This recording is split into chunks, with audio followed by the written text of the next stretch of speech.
Today I'm introducing this black sesame walnut meat replacement shake. Just look at this beautiful packaging. It's sleek, inviting, the texture is smooth and rich, promising delightful experience. You can prepare it in various ways. One of them is put 16 ounces of hot water.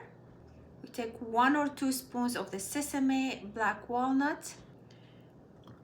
Put it here. The smell is amazing. And here's a second spoon. Then we can mix it. Depending on the texture and how thick you like it, you add 1 or 2 tablespoons. So now I'm going to try. It does smell amazing, like cake. It has this nutty aroma and creamy texture.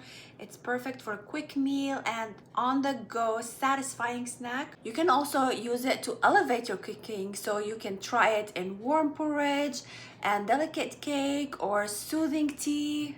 You can integrate it seamlessly into your daily routine and enjoy a nutrition shake at breakfast, brew it into your refreshing tea or afternoon pick me up, or add it to the oatmeal or a healthy dinner. Like, you see how versatile this is. In addition to its amazing smell, it provides an on-to-go wholesome nutrition anytime and anywhere. Make the natural, healthy choice with this black sesame walnut meal replacement shake and embrace a delicious life. So I've got the drink with me here in the car. I love its consistency. And I love the taste. I love it. I love it. Having it in my work.